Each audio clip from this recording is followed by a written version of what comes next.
Buenos días, buenas tardes, buenas noches, buenas madrugadas. En el video anterior habíamos hablado sobre la situación en el posclásico tardío, cómo se consolidan los mexicas como la principal potencia en Mesoamérica. Hoy toca ver ya cómo ocurre el proceso de conquista de México.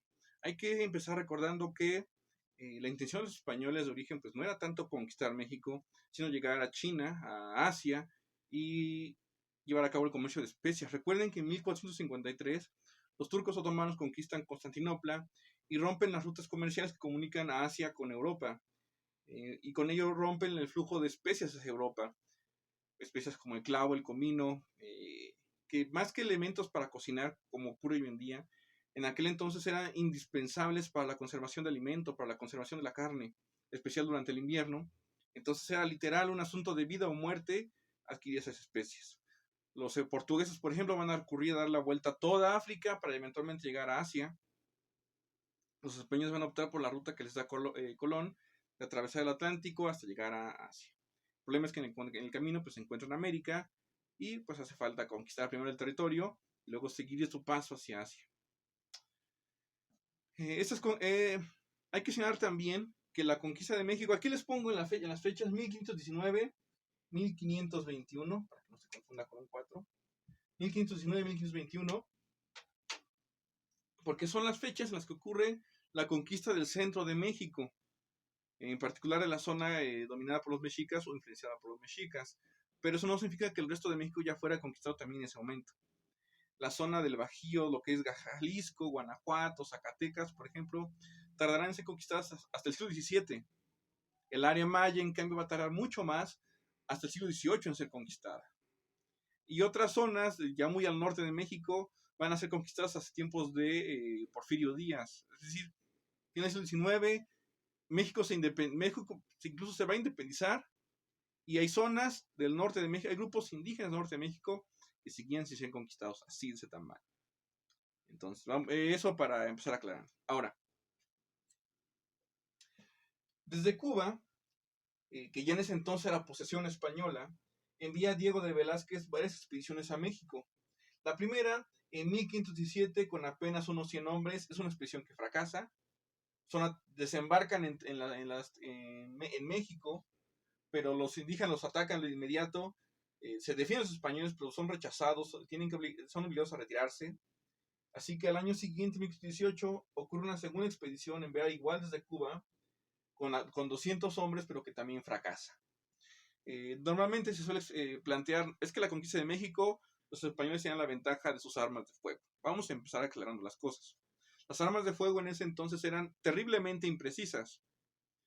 Aquí les dibujé de manera muy esquemática, muy simple, el interior de un arcabuz.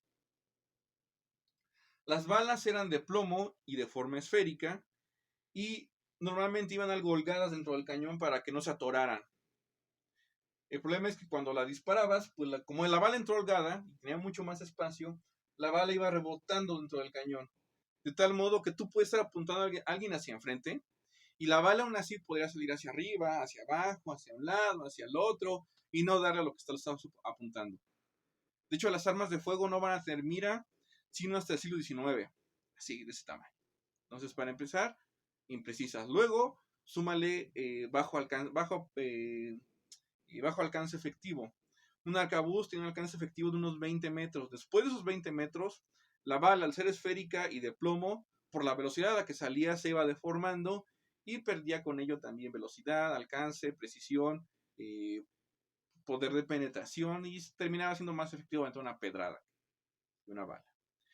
A eso agrégale que un arcabuz realmente pues se calentaba entre cada disparo, había que esperar un poco antes de recargarlo para evitar quemarte.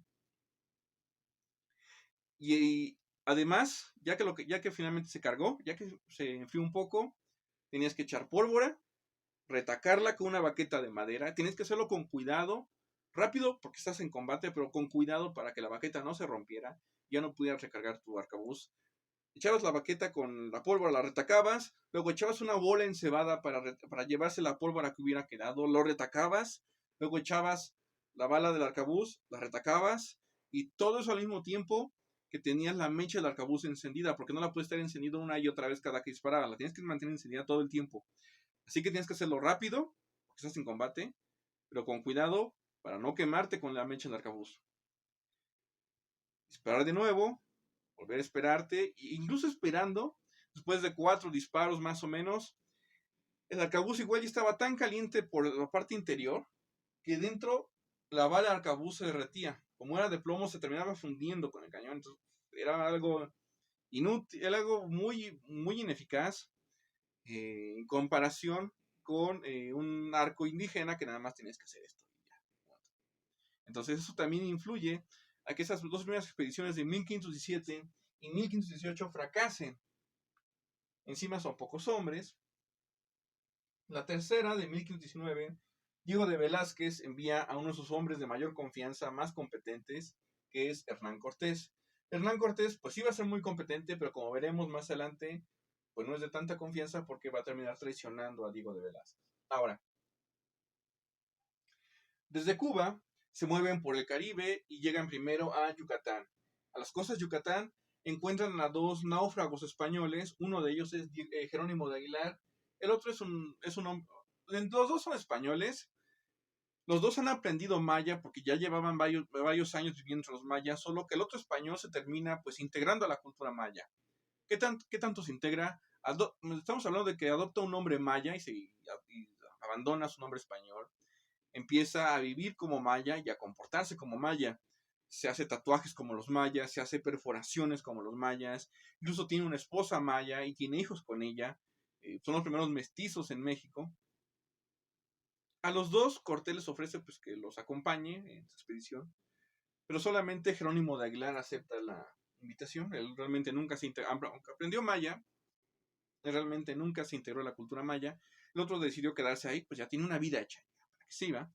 De hecho, cuando los españoles intenten conquistar el Yucatán, este español va a ayudar a los mayas para defenderse los españoles, con la ventaja de que además sabe cómo piensan y cómo pelean los españoles. No va a impedir que sean conquistados, pero les va a hacer la vida muy difícil a los españoles. Ahora, Jerónimo de Aguilar se lo lleva Hernán Cortés, con la ventaja de que pues ya habla maya, entonces le va a servir como intérprete. Llegan primero a el señorío indígena de Zempoala, en las costas del río, más o menos por el río Grijalva. De hecho, se llama río Grijalva justamente porque el capitán español que dirigió la expedición de 1518 era Juan de Grijalva. Ahora, llegan a Zempoala y los indígenas los empiezan a atacar. Igual que ocurrió en 1517, en 1518, los empiezan a atacar los indígenas. Pero los españoles no reaccionan de inmediato, no atacan de inmediato, sino que primero, para legalmente, un notario público tenía que explicar a los indígenas quiénes eran ellos, y pues la respuesta más simple hubiera sido, pues, somos españoles y venimos del parte del rey de España, punto. Pero los españoles no funcionaban así, sino que se remontaban desde el Génesis hasta tiempos del rey de España. Todos, más de miles de años, se los aventaban explicando los españoles, y encima el notario lo tenía que leer en latín. Chingate esa. Entonces, y mientras los indígenas seguían aventando desde flechazos. Ya que por fin les acabaron de explicar, entonces sí, si seguía el ataque, entonces sí se justificaba que los atacara. ¿Qué fue lo que pasó? Cortés desembarca con su infantería, con los hombres de a pie, enfrente de los indígenas, pero estamos hablando de que las primeras expediciones llevaron unos 100 hombres en 1517, 200 en 1518, 500 en 1519, y entre esos 500 llevan 20 jinetes más o menos. La infantería desembarca enfrente de los indígenas, pero Cortés ordena a los jinetes desembarcar en otra zona, para que caigan por sorpresa por detrás a los zempoaltecas. Antes de que logren llegar los jinetes, la infantería española la pasa durísimo contra los zempoaltecas. No fue una pelea fácil, estuvieron incluso a punto de ser derrotados, pero justo en ese momento llegan los jinetes, caen por sorpresa por la retaguardia zempoalteca. Los zempoaltecas se espantan porque jamás han visto caballos y empiezan a huir. En la huida, los persiguen los españoles, y Cortés, en un momento totalmente de pura adrenalina, clava su espada en un árbol. Y en cuanto la clava, los zempoaltecas lo ven y se rinden. Y bueno, te preguntarás por qué pasó. La razón es que no la clavó en cualquier árbol. Cortés clavó su espada en una ceiba. Recuerda que la ceiba es este árbol cósmico, este eje del mundo. Para los zempoaltecas, en cuanto Cortés clavó esa espada, pues es que ya se adueñaron del mundo, ya se adueñaron del punto que comunica nuestro mundo terrenal con el inframundo y con el mundo celestial. Entonces ya no tiene sentido que sigamos peleando. Así lo vieron ellos. Obviamente para Cortés pues fue fruto más de la adrenalina y fue un golpe de suerte, pero fue un golpe de suerte que le ganó la batalla, que le permitió ganar la batalla en ese momento. Con los españoles ya vencedores, el cacique de Zempoala pues tiene que empezar a negociar con ellos y no conocemos su nombre. Tanto Cortés como Bernal del Castillo lo llaman el cacique gordo. Y el cacique gordo tiene que hablar con Cortés, pero el cacique gordo habla maya y Cortés nada más habla español. Pero justamente aquí es donde entra Jerónimo de Aguilar, que como dijimos hablaba maya y español. Y entonces ocurre una suerte de teléfono descompuesto, donde el cacique gordo dice algo, Jerónimo de Aguilar lo pasa del maya al español, se lo dice en español a Cortés, Cortés da su respuesta en español, y Jerónimo de Aguilar la pasa del español al maya y se la dice al cacique gordo. El cacique gordo pues ya reconoce la superioridad española, acepta ser gobernado por rey de España, aunque no sepa exactamente de qué se trata. Nada más le queda claro que pues son que estos hombres blancos y barbados llegados desde el mar, pues ya les ganaron. Entonces, pues, ¿qué más le queda que aceptar su soberanía? Y todo esto ocurre mientras Moctezuma también está preparando su respuesta. Moctezuma tiene noticias de las expediciones de 1517 y de 1518 y estaba preocupado. Llega la expedición de Cortés, se entera de todo lo que está pasando y entre los mexicas, entre los nobles mexicas, entre los pili, se dividen en dos facciones. Una facción muy beligerante que plantea, pues hay que ir y luchar contra esos hombres blancos, punto, no hay vuelta. Pero otra facción mexica pues tiene preocupación porque sienten, ¿y qué tal si es el regreso de Quetzalcóatl? Que recordemos que era un hombre blanco y barbado que dijo que iba a llegar del oriente. Entonces, les preocupa que Cortés sea este hombre. Entonces, en ese momento no saben si Cortés y sus hombres son dioses o son mortales. En ese momento no está claro. Y tampoco está claro para Moctezuma exactamente cuál línea seguir. Si la línea beligerante o la línea de que pues es un dios y ni modo.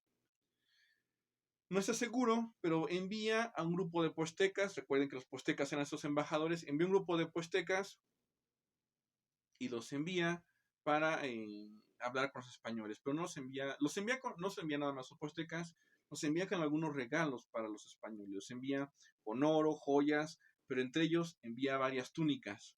Cada túnica específica para un dios en concreto. Lo que Moctezuma quiere saber, Moctezuma II, es si Cortés realmente es Quetzalcóatl, en cuanto vea su túnica, la va a agarrar y se la va a poner. Si eso ocurre, no hay pierde, es el dios, punto. Es el dios en persona. Hasta entonces, Moctezuma no quiere tomar ninguna decisión sin antes saber si es un dios o no. Por su parte, el cacique gordo decide darle un tributo en rehenes a Cortés. Y ese tributo de rehenes incluía únicamente 20 mujeres, 20 jovencitas. Entre esas 20 jovencitas estaba la Malinche, que pues en ese momento Cortés no le presta mucha atención. La Malinche pues, tendría como unos 15 años más o menos, casi de tu edad. Y no solo ella, sino todas las otras 19 jovencitas que entregan como rehenes.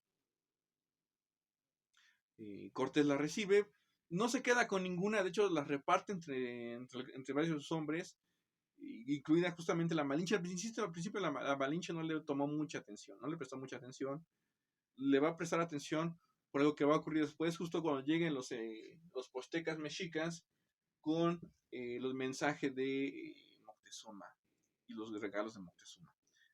Pero esa segunda parte la veremos en el siguiente video. Hasta entonces.